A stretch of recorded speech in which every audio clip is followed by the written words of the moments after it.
Hi, Libra Rising, and welcome to your astrology and tarot forecast for this full moon in Aquarius. The moon is full on August 19th. If you're new to this channel, welcome. I'm Lisa Merrifield from Trails Edge Astrology, and on my channel, I help busy people make good, informed decisions by providing grounded, practical advice to help you align with the cosmic energy. These are general readings, of course. Take what works and leave the rest. If you are interested in a more specific reading, I do offer individual readings, and the link to my website is in the show notes. And if you like this format, I have a subscription service which will open up again in November, and you can get one of these readings specific to your chart every month. If you like what I'm doing here, I would appreciate a like, a subscribe, a comment. I like to know you're out there, and it helps other people find my channel. It helps me get my message out. I'm a small content creator, reasonably new content creator, and so any help you can give me, I certainly appreciate. All right, let's dive into what we might expect from this full moon. Um, it's there's a lot of energy coming up. So if you are feeling it, you are not alone. All right. Um, so every year we have a full moon in Aquarius. So when the sun is in Leo, the moon is in Aquarius. And for you, Libra rising, that, just double checking my chart, that shows up in your axis of creativity. So it's how you are, how you're individually creative versus how you're creative and interact in groups. So that's where the energy is really being highlighted during this full moon. And that happens every year. So that's not uncommon. What adds the first layer of complexity to this full moon is that it is squaring Uranus. And Uranus has been super active this year. We have had we've had a lot of Uranian activity with the Jupiter-Uranus conjunction back in April. So in the spring, what was happening? Were there new ideas, new innovations, kind of a new adventures coming up. And then in July, Uranus was again activated when it met with Mars in in July, which maybe added some activity to what was going on. And all that is happening in your eighth house, which is your house of vulnerability. And it can be like financial debt kind of things, but it can also just be karmic or in relationship kind of intertwinement and those contracts between people. So there is something about that energy that this full moon is either triggering or is just bringing to the surface again to move it forward. I believe we're all moving forward in positive ways in our soul's evolution, but nonetheless, there's something about this full moon that is releasing some of that tension, providing some liberation, moving you forward in a way that because it's Uranus, might not be comfortable. Uranian kinds of moves are oftentimes explosive. Um, Not literally explosive, but they um, Uranus likes to break down calcification and break apart things that are stuck, but often it finds the easiest path out, and that's just not always pretty. So this is a moon to really think about how you want to show up. And as a Libra rising, like you're good at balancing, you're good at finding how to navigate situations that can be difficult. And so I have faith in you, of course, but just know that things may get a little messy. We may see some surprises. We may have some things come up that we aren't expecting, um, or we're not expecting that manifestation of it. We've had all this Uranian energy, so I suspect that whatever comes is something that you've seen before, but it may be illuminated in a different way, or you may have to act on it in a different way. So that's the first level of this moon. We have this creative tension, um, a creative tension between um, your creativity, your how you work in groups, and what those intertwinements and relationships look like. But that's not all with this full moon. Um, And I'm not even sure that's the most interesting part. So, in the sky, during this full moon, we have what's called a T square forming. So, we have Saturn opposite Venus, which is not always the most comfortable of relationships. Um, and we have all of those squaring Jupiter and Mars, who have just met in the sky. And and I'm not going to tease apart all of that and what all of that means at the moment. But I do want to talk about the Jupiter Saturn square piece of that T square. And I want to talk about that because it goes back to a larger cycle, a larger, longer term cycle that I think is really the interesting long term impact of this full moon. Of this full moon that has this Uranian flavor, that has this ability to move things forward. So the piece I think is really interesting is this Jupiter Saturn square. And why I think that's interesting is because Jupiter and Saturn meet in the sky every 20 years. And they last met during what was called the Great Conjunction in December of 2020. And so I want you to think back to what was happening December, January 2020. What was seated at that point? So Jupiter and Saturn are our two, sometimes we call them karmic teachers or our structural planets. And I kind of like to think of them as a balloon. So Saturn is like the latex of the balloon. It's the boundary, it's the container. Um, you can you can expand it only so far, but if you don't have that container, um, you don't have a balloon. And Jupiter is the air you blow into the balloon that does expand, that fills up that container. Does that make sense? So, so we have the structure, the Saturnian structure that is flexible to an extent, but only goes so far.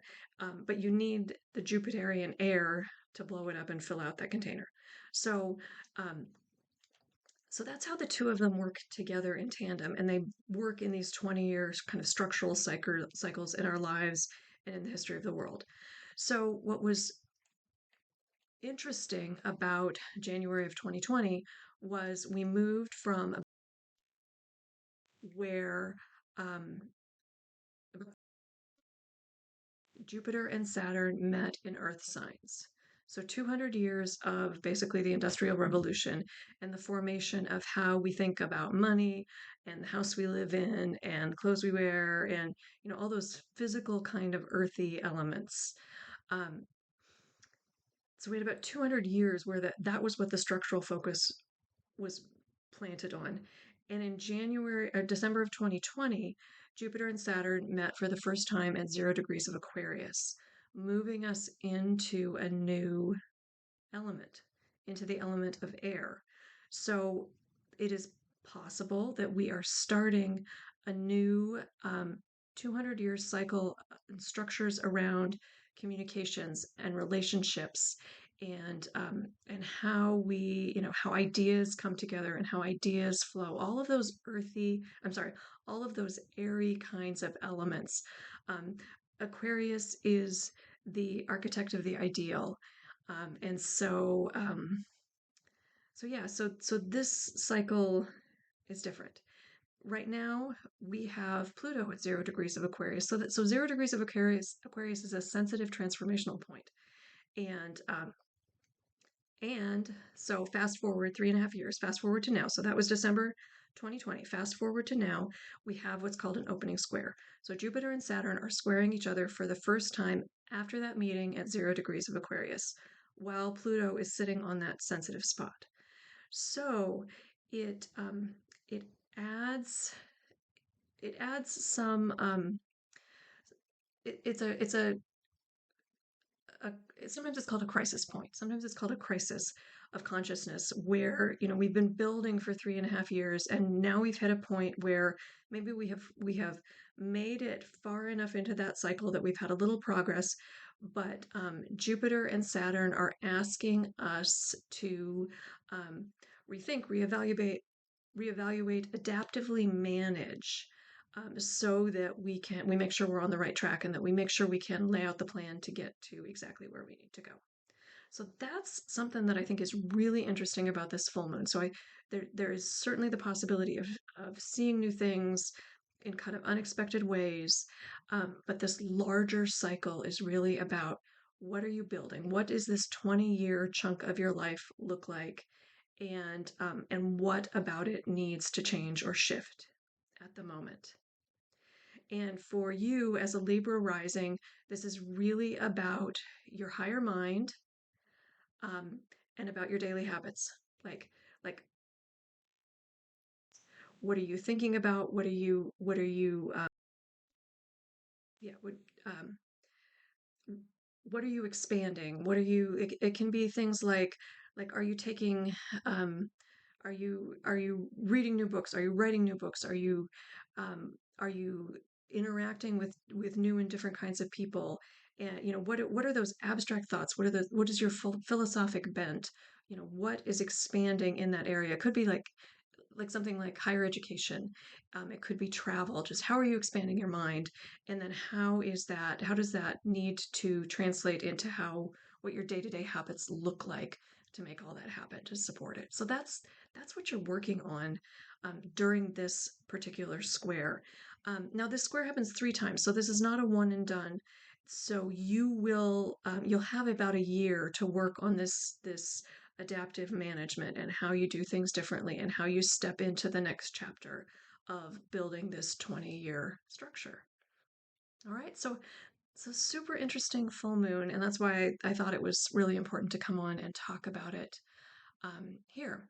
All right, so I'm going to get ready and pull some cards, and we are pulling from the Mind's Eye Tarot by Olivia Rose. It is a beautiful deck, and so that's what I'm using. And I'm going to look at the questions I'm going to ask are specifically about this Jupiter-Saturn square. So the full moon is definitely in there, but I'm kind of thinking this long-range picture. What needs to transfer now? What do you need to bring in now in order to make sure you're on the course to achieve whatever it is you're doing in this 20-year cycle? So I'm going to pause really quickly and shuffle, and I'll be back with what the tarot has to say about how you can work with this energy. All right, Libra rising, I am back. So I pulled 5 cards for you today, and let's see what they have to say. All right.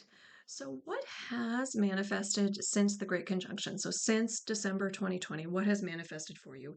And Libra rising, you got the 6 of Wands. So the 6 of Wands is the card of movement and success. So you are well on your path to do whatever it is you are looking to do. And Wands are the suit of passion and creativity. So some new adventure, you have brought it in and you have made some progress along those lines. You are moving towards something. Um, and in a really successful way. You have putting the pieces together. You're building something. You're bringing something in, and and so yeah. Now we've hit this point of crisis. So what you've been doing so far has been working, but there's probably a hiccup right now, or probably some like this isn't quite getting me where I need it to go. So you've brought in the 6 of Wands.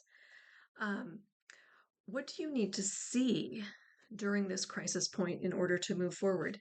And Libra rising, you got the 2 of Swords.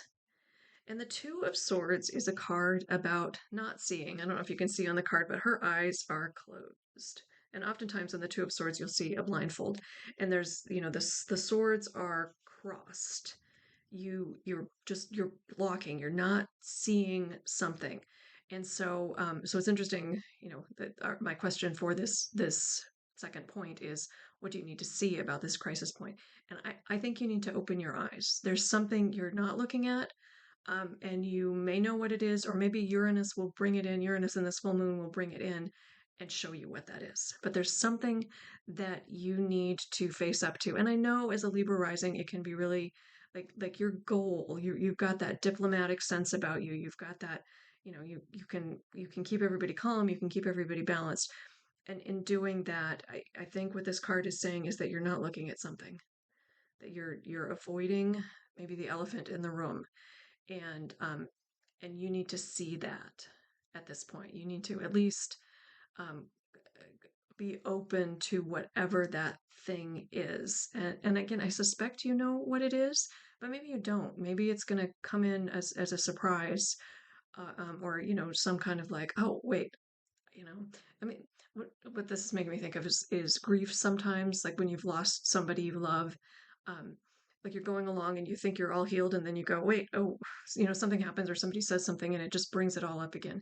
That's what this feels like to me, is that like there's something, um, that you think you've dealt with, or you think you've seen, or you think you have felt, but that you haven't. And so the invitation is to do that and take that time to really see the thing you need to see, or if you do know what it is, to just spend some time with it, to call it out, to bring it up, to shine some light on it, to let this full moon illuminate whatever that is you haven't been willing to look at or able to look at, or maybe you're just not fully conscious of. All right. What do you need to release in order to move into the next chapter? The Ace of Cups. And so this is about release. And so aces are the purest form of an energy, and cups are about emotions and relationships and friendships and all of those things. So so maybe there's a thing, I mentioned grief here. Maybe there's a thing you're not seeing, and you need to have a good cry. You need to just get out all of the feelings. Alternatively, is there a friend or a friendship or a relationship in your life that you need to release in order to move forward? Is there something, you've had some success, but are there feelings you're not dealing with, emotions you're not dealing with, a relationship you're not dealing with, that you need to finally deal with? This is the crisis point. Jupiter and Saturn are saying, okay, you've gotten your balloon as big as you can get it until you get, the thumbtack out of the middle of it, or something like that. I don't know that that's a good metaphor, but you know what I mean. Like, there's some piece of this, and I think it's a feeling piece. I think it's something that you're going to have to feel. Yeah. What cups are water. Water is emotion. So it's a feeling piece, and you need to. Yeah, what I'm getting is there might be a good cry in this for you during this full moon. There might just be a good, like, cathartic releasing. Maybe an Epsom salt bath or something, just to like get the gunk out, so that you have space and you can move forward. Um, all right, what opportunities are ready to emerge? And you got the lovely Seven of Pentacles. And the Seven of Pentacles means the fruits of your labor are starting to pay off. You have been building pieces. You've been, this Six of Wands says you've had some success in what you're doing. And this Seven of Pentacles says that if you are, if you can release what you need to release, like the foundations and the building blocks are there, and you'll probably have some decisions to make. You'll be able to make a choice as to where you might go next. Yeah, it's one of those things that oftentimes we have to release stuff. We have to clear either karmic clutter, emotional clutter, in order to create a vacuum so that the next good thing can come in, so that the next piece can come in. So sometimes we have to sit empty for a little while before we can refill our tank. So that's what that's making me think of. But if you can do that, if you can do whatever releasing process needs to happen, that there's plenty, nice decisions, nice opportunities, the fruits of your labor beginning to pay off. It can come to pass, can come into your life. All right, and our last card is the message from the universe, and you got the King of Cups.